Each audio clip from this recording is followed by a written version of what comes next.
The GQ currently has a really poor trip to maintenance ratio, and today we're going to fix that.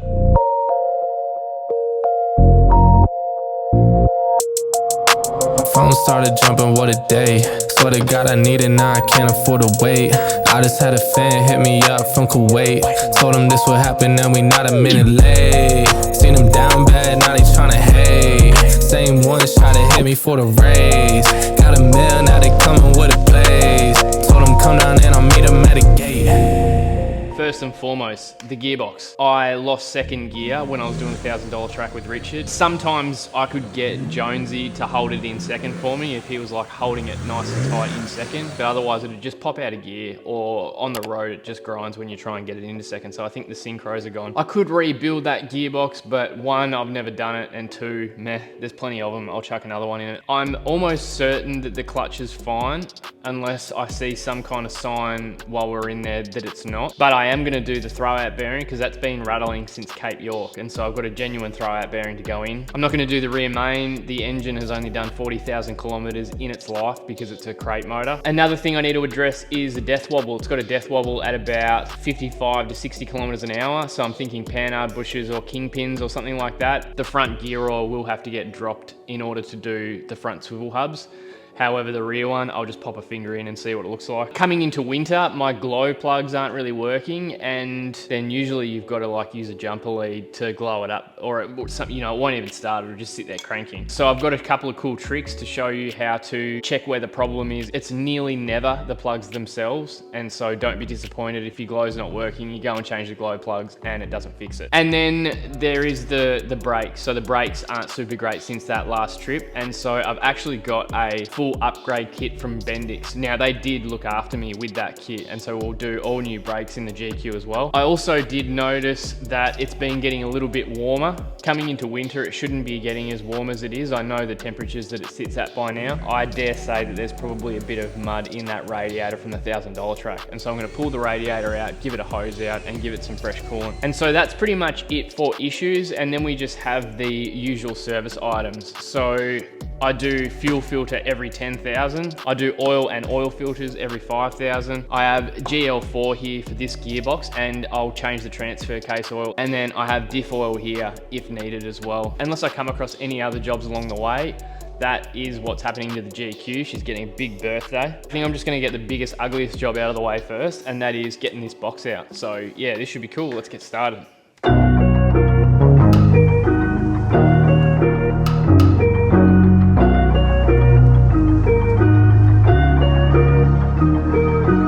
The first thing I'm going to do is get everything out of the center console. For you guys, it'll happen in a minute or so. For me, it's probably going to take me about an hour to get all this stuff out.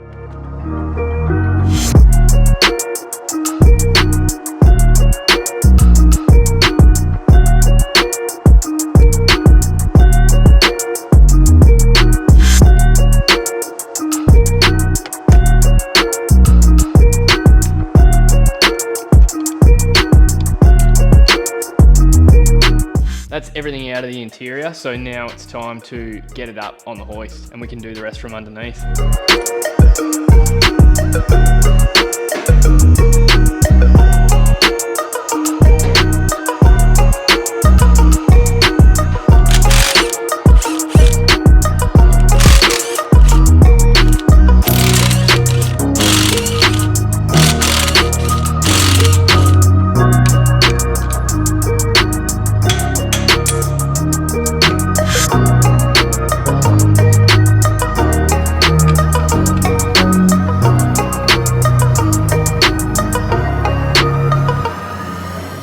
The transfer oil looks all right. I don't know, if you watched my last service video, you'll know that the gearbox was a milkshake, and I think that's probably half the contributing factor to why the synchros are all screwed up. And I dare say when I drop it this time, it's gonna be a milkshake again. I did get rid of the factory breathers and chuck in my own. Yeah, I don't know, it always seems to be a milkshake in this car.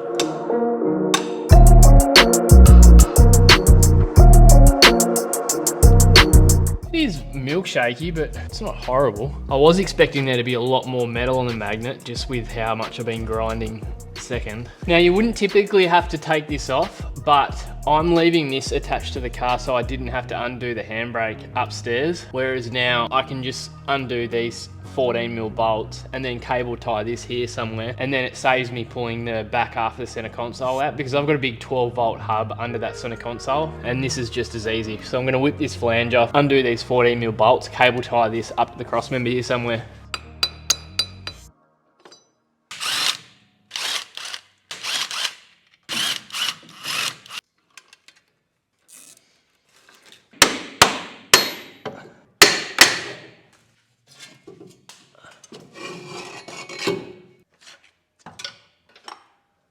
So I've undone all of the transfer stuff, and I'm just gonna pull it straight back onto this, and this will either be an epic win or an epic fail. It's only just on the shaft, like. That is gross as. Oh, look at that. Took it through Wombat Flat. King, but they're not aware of it. $40 to show money, that's what they. We had a bit of a shit fight then, because there seemed to be heaps of water between the gearbox and the transfer case. So when this one goes back in, I might have to put some slabs between that or something, because it's actually so bad that it's wreaked a bit of havoc on the output seal, where it seals onto the front input seal of the transfer. The zealots tuning in when I tell it. There were 15 people at the gig, saying, oh my God, what fun this is. Did it all, did it right, did it big. Yeah, buddy, we were loving it. New cards, new deck, new life. King of Cups, he comes up. So everything is undone from the gearbox now, pretty much. Got the breathers done, all the wiring done, most of the bell housing bolts apart from the top two. They're easiest if you tilt the box back a bit and then get them with a big extension. We'll get it down. This is my first time using one of these transmission jacks, so that'll be interesting. But yeah, let's get this box out. Whoa, whoa, whoa. Yep, you're up. Highly gifted, my jacket's thrifted. Watch me get a pattern shifted, just acting different.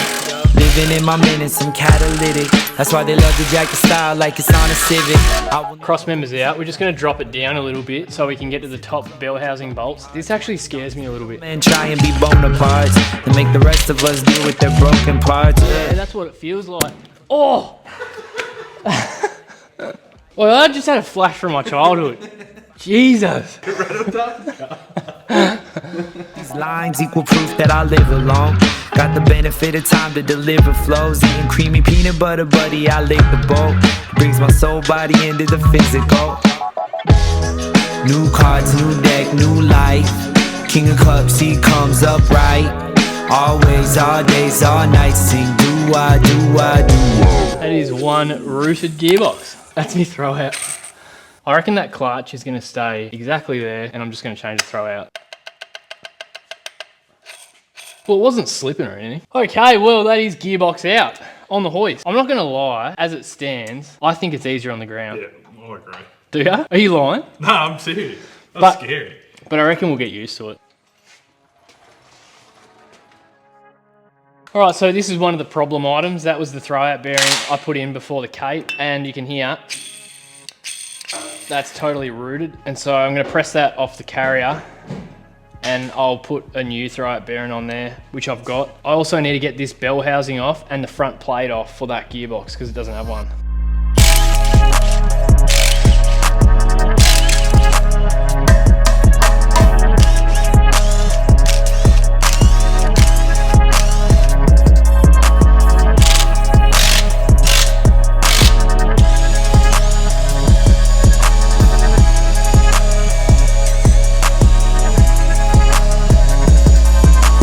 Alright, so we're getting to the tail end of this gearbox swap. I've just got the old throwout bearing off the carrier.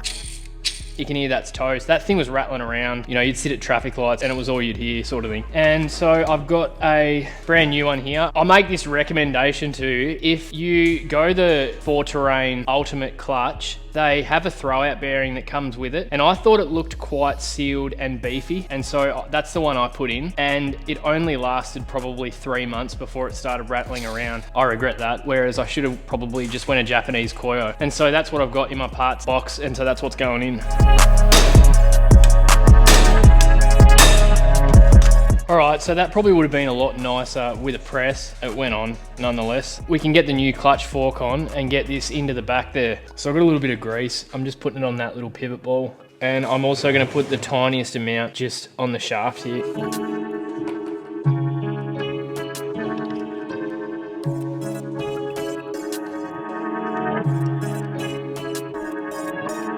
You can see this is how it works. The slave cylinder pushes on that there and it pushes on your clutch.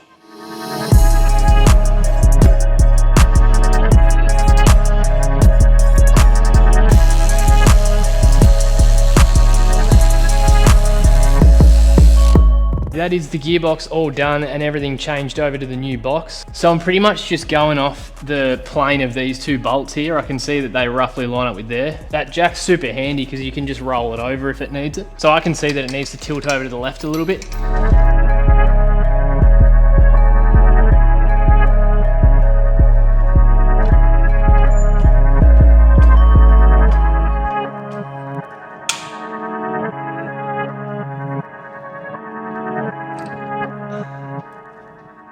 It's even on a good angle.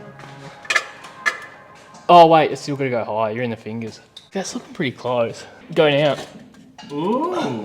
Dead set, that'd have to be so close. Push. Oh, that's home. Isn't that unbelievable? Yeah, that is easy. So I'm just going around at the moment and getting the bell housing bolts finger tight, and then I'll go around and buzz them all up.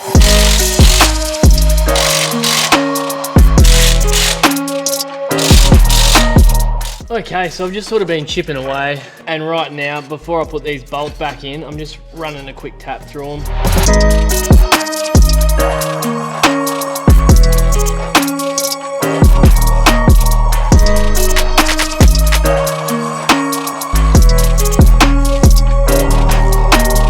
I used to just rattle these up.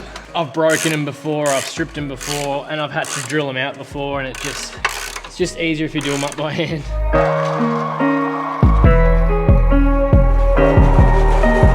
So that is the box fully in. I just have to do the tail shafts and that, but you guys don't really need to see that. It's just more of the same. It was really cool doing it on the hoist for the first time. It took a little bit of getting used to start with. Like it feels a bit weird shaking the car around. I guess you just got to make sure your pads are in a really good spot so that, you know, when you do rock the car, it's nice and sturdy. I'll catch up with you guys very shortly. I'm just going to whip through this super fast and I'll catch up with you guys very soon.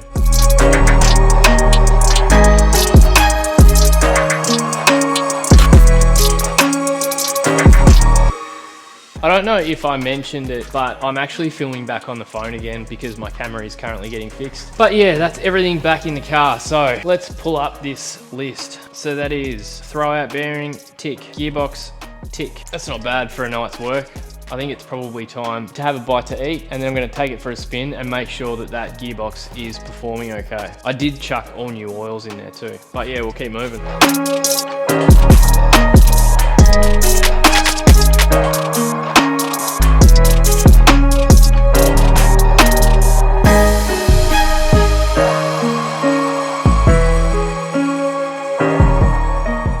So I've just got back from a drive to the shops and everything's warmed up now. And so I'm just gonna get it up on the hoist and have a quick look at the gearbox and transfer just to make sure that nothing's leaking there. And even around where I put the new steering box in. I don't think I've mentioned in this video yet, but after my trip with Richard, the steering box was also leaking. And I went on Facebook Marketplace and found a steering box. It was a GU one. There's two types of GQ steering boxes. I had the Series 2 one, which are the same case, the same internals, everything. They've just got a different number stamped on the outside. They've got a different Pieman arm. While it's up on the hoist, I just want to make sure that that's not leaking either. And then I'll bring it back down, drop the oil and everything. That'll also give the oil a chance to cool down a little bit. So the Series 2 GQ steering boxes have 82 printed on the side, 082.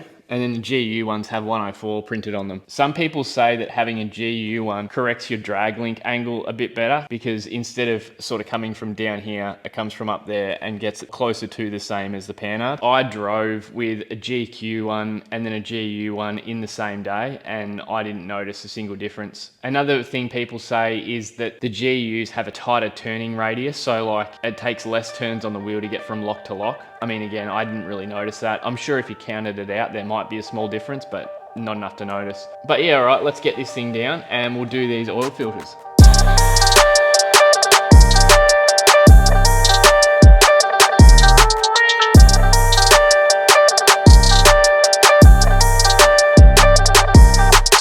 I put those on at 34.778. I always just write on them when I put them on, just, you know, saves getting confused later.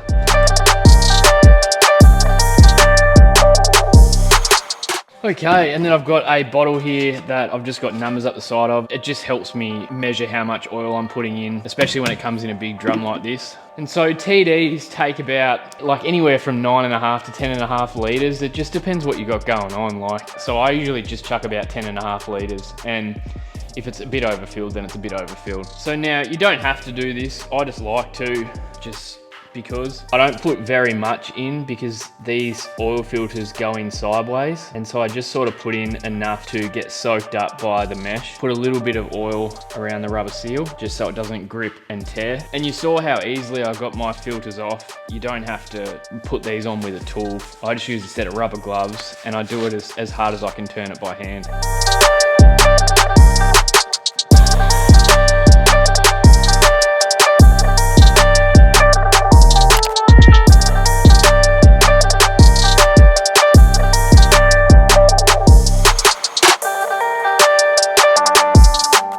Okay, so next up is my fuel filter. It's really annoying because I used to be able to just like leave the mount in the car and wind it off the bottom when it was mounted up there, but because I went to the bonnet entry snorkel, I had to move it down here, and I actually have to take it out in order to undo it. I left plenty of slack in these hoses, so you can kind of get it out and maneuver it a bit, but yeah, we'll get that out.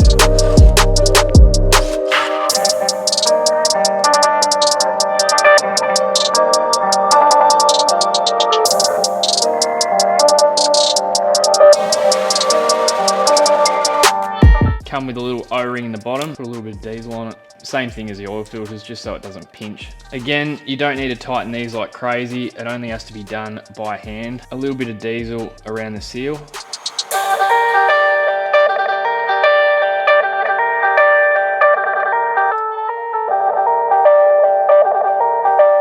Now, if you don't have a lift pump in your car, this can be more of an ordeal trying to get the fuel prime back up. I do have a lift pump in it, and so if I really wanted to, I could just run the lift pump until it changed tone, but I'll do it how you guys at home would probably do it.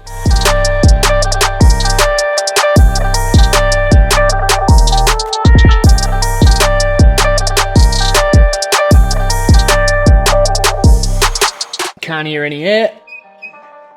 So that's oil change, oil filter change, and fuel filter change. And we're slowly chipping our way through this list. So we did fuel filter, oil and oil filters. I will say too, the reason I'm not checking the air filter is because I was lacking boost, and so I actually had that out and put my new filter in. I had one sitting at home, and so I know that air filter is like brand new, and I haven't done anything dusty since. All we've got to go is panhard bushes, swivel hubs, front brakes, check diff oils, radiator clean, check the glow plugs, and check the tappets. That's a pretty good weekend. We got the gearbox done, we got the throwout done, we got the car mostly serviced. I might have a bit of a pack up and call it there.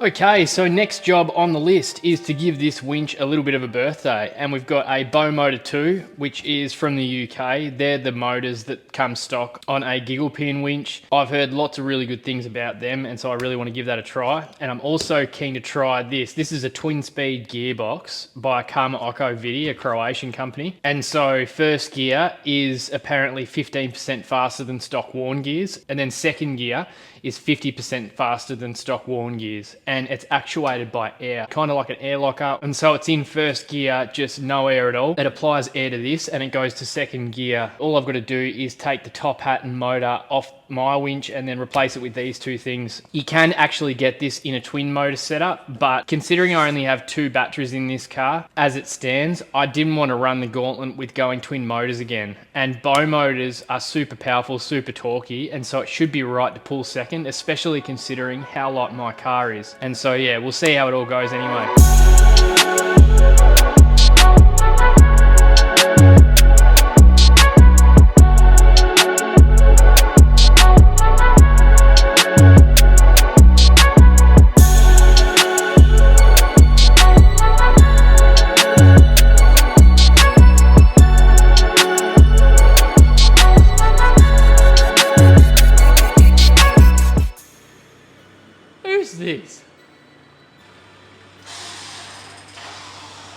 All right, so the next thing I've got to do is just get the bow motor attached to the twin speed top hat.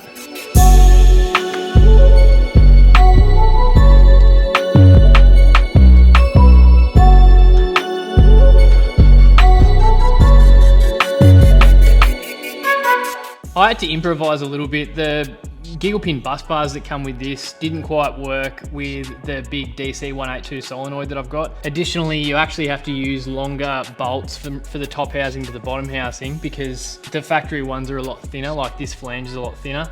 And so I just had to make it work with bolts that I had. It's just a matter of running this airline here up to that top gearbox. We have a twin speed top hat, which is pretty cool.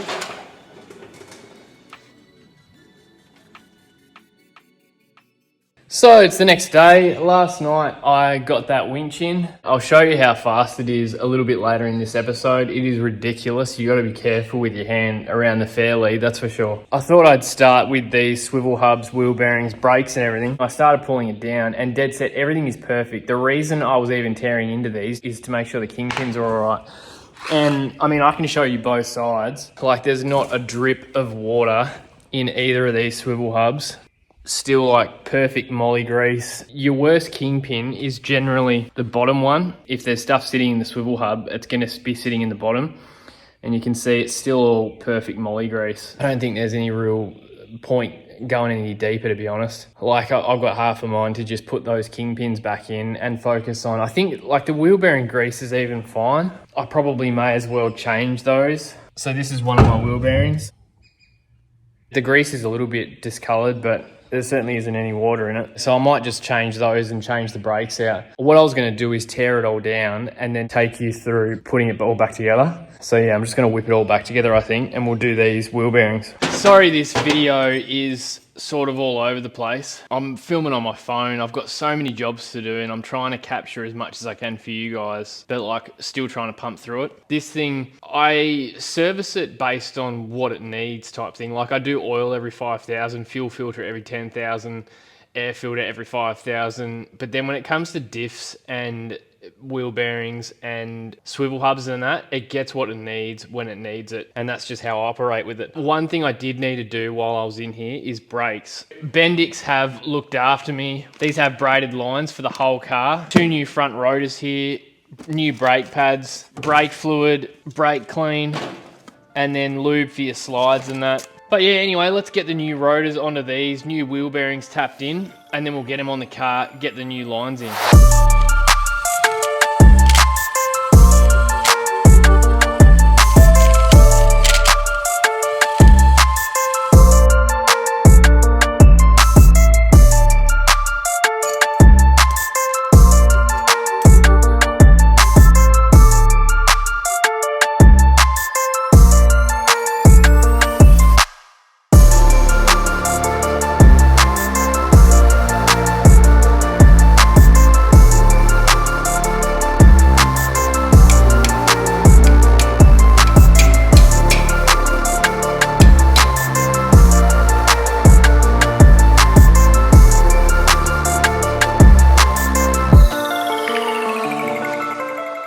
And I like to just put a bit more grease around in here between where the 2 races are going to sit. At the end of the day, grease is what protects you from water. Your seals and faces are your first defense, but if water does get in here, then grease is your next defense. I absolutely pack my swivel hubs full of grease. You would have seen before, I'd use a whole tub just coating the inner wall of the swivel hub.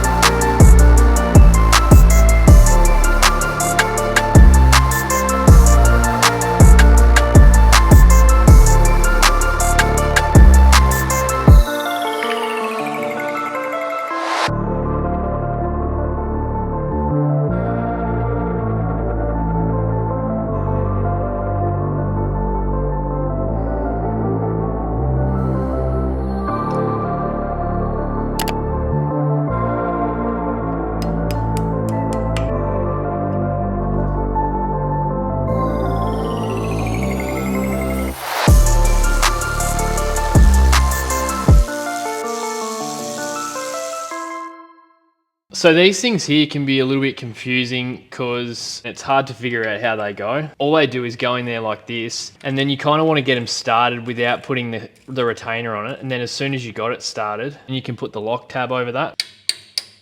So that just pops on there like that. And then once it's clipped in there, we can finish doing up this nut here. When you're going from old pads to new pads, obviously your pistons are going to be sticking out a lot further than what they're supposed to. And so when you put your new pads in, you might actually find it hard to get it around the rotor. And so you can compress these a few different ways. One way is with this tool here. They bend and they're cheap. You could probably make yourself a better one, or you can just use a couple of G clamps or something of that sort. And so now we've got enough room to slip it over that rotor.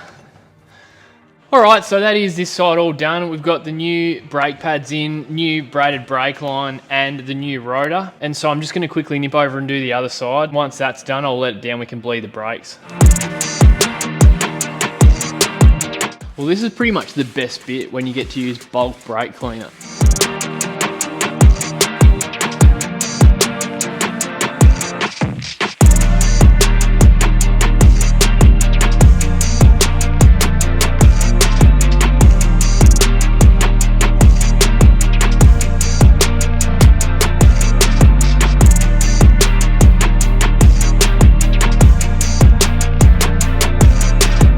I actually realised that the Bendix chassis to diff line was a little bit longer, and so I might change this one over because these Superior ones have also been in here for about maybe 3 or 4 years. They're nice and easy to change anyway, so why not? And I've already got the brake system empty. So the kit that I got didn't come with new rear pads or rotors for this car because I didn't need it, because these calipers, as you can see, are pretty much brand new. The pads are pretty much brand new. Rotors are pretty much brand new. But I am changing out these old rubber hoses for the Bendix braided lines. The GU, I've got another kit for, and that'll be the full shooting match for that car because, yeah, the rotors are all starting to rust and everything in the GU, so that's definitely copping the full set. A bit of a hot tip when you're doing brakes, make sure you undo the flare nuts while you've still got that retainer in there so it holds it nice and still while you're undoing it.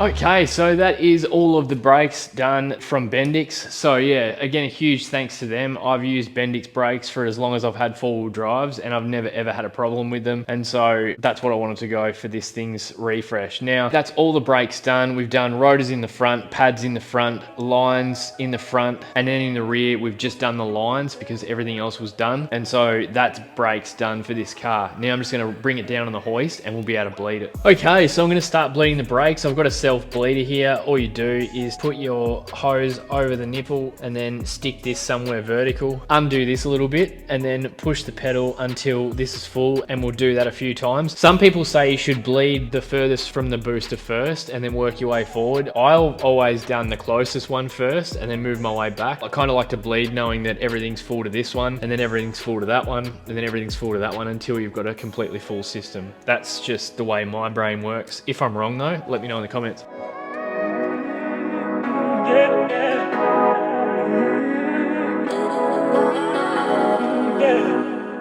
So that is yet another job completed. So let's see how we're going here in the way of jobs. So we have done front brakes, checked the diff oils, and put the KOV top hat and motor on. So that just leaves panhard bushes, radiator clean, and glow plugs. And we are away. This big girl has had all the maintenance that she needs and deserves. I might give you guys a quick look at this top hat before I pack up. So let's do that. Again, a massive thanks to Bendix. This car desperately needed new brakes. The GU desperately needs new brakes, but that's not going to be for another episode. Let's have a look at this winch top hat, and I'm going to stay well clear of it because it's freaking quick.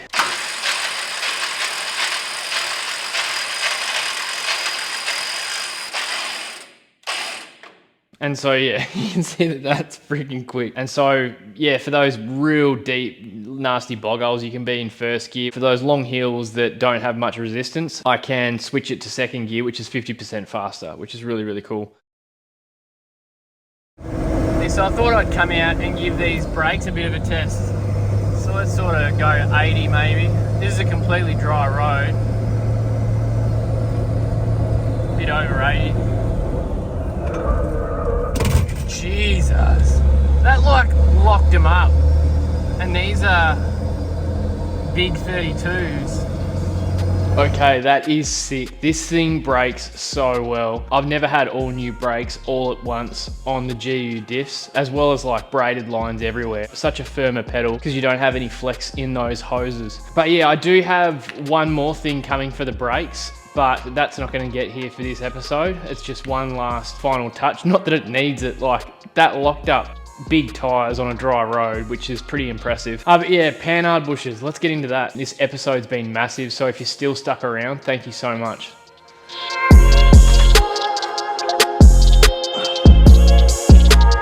Now, once again, I've taken something out of my car and it appears fine. So I'm checking both these bushes and there's no tears anywhere. I've had the pry bars in them, wiggling them around, and there's absolutely no give. What I did notice though is a tiny little wheat mark from between here and here, and I've discovered that this is actually loose and there's a tiny bit of give, if you can hear that. And so I'm wondering whether I just tighten that back up and try that. I mean, I know it doesn't take much to perpetuate a wobble in the front of these, especially when you're running bigger tires. And so yeah, I'll get it back in and we'll see how that goes. And I know the kingpins are fine too, so the only other thing it can really be is tyre balance. So unless I've like scalloped one of the tyres and it's thrown it out of balance really badly or something. But yeah, anyway, we'll get it in and have a look.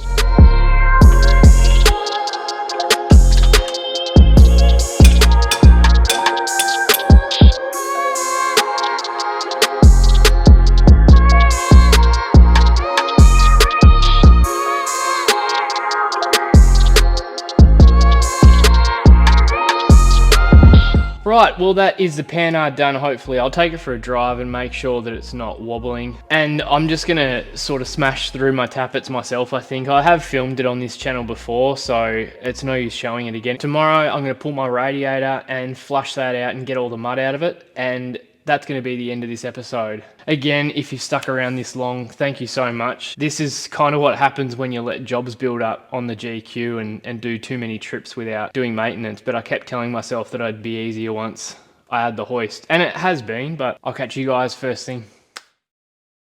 So fortunately enough, when I went to start the car this morning to bring it into the shed to do this radiator, the glow isn't working. It's intermittent, and so I thought I'd show you what I think it is and what it can be, and then we'll follow it up with other things that it can be. So a dead giveaway of glow not working is your volts should drop down to about 11. When I know my glow's not working, it'll only drop down to about 12.5 when I turn the key. And so I'll turn the key. Even though it says just below 12 there, I'm looking at my other volt gauge and it's actually like 12.7. So I know my glow's not working because I don't have a glow light because this used to be a TB. So I'll pop the hood. Now, what I think it is for me is this connection here. If the glow module in the kick panel doesn't sense enough resistance in this rail, then it won't glow at all. I'm just gonna fiddle with that and we'll try again. There we go, see how much drop that's got? And it'll pop up in a second when it's finished glowing.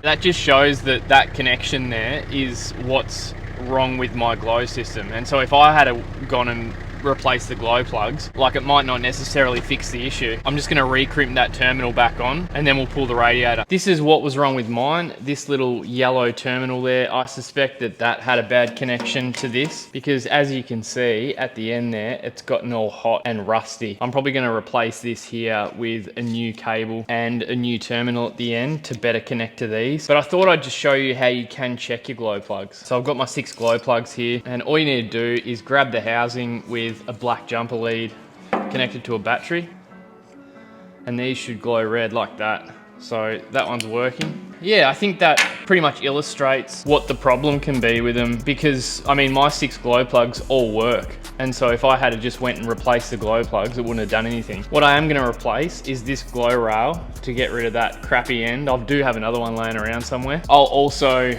make a new one of these. This is the glow timer that sits in the driver's side kick panel. Sometimes they can get a bit of water in them, and I've had success in the past with drying it out. But yeah, that can also be the problem. One of the other things is there's a glow relay that sits over near the brake booster. And so the circuit pretty much is, there's a switch circuit, which consists of your key, the timer, and a temperature sensor at the front here. And so as far as I can sort of work out over my years with GQs, as long as you turn the key on, as long as the head is cold from that temperature sensor, as long as this is healthy, and as long as it senses the correct resistance in the power circuit, it will glow your car for as long as it needs to, depending on how cold it was from this temperature sensor. If you notice that your glow isn't glowing for long enough, then chances are it's probably this is toast or wet and it might need to dry out in front of the fire, or this temperature sensor isn't healthy. And so the first thing you can try, if it is glowing but not glowing for long enough, is you can unplug this sensor and it'll automatically glow for the maximum amount of time. But yeah, that's pretty much TD glow system front to back. All right, let's get this radiator out. Final job, home stretch, let's do it.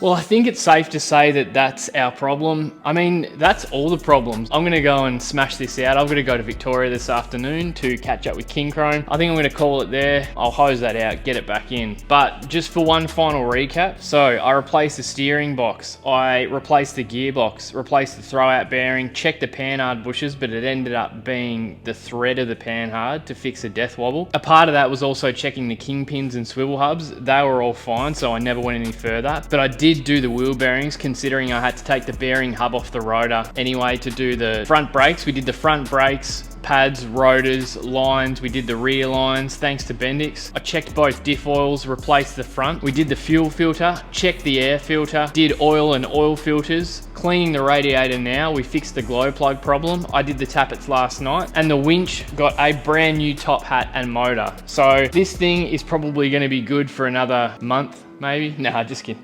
Nah, it'll be good for a bunch of trips now, and I won't be thinking about a bunch of stuff that I have to do all the time. But yeah, thanks so much for watching, guys, especially if you made it this far. This was a massive video. I think it's probably the longest video I've ever done. I didn't want to break it up into 2 parts or anything stupid like that. And this way, if you're tackling any of the problems that I've done in this video, then you've got a reference. But yeah, I'll see you guys next time. Thanks for watching.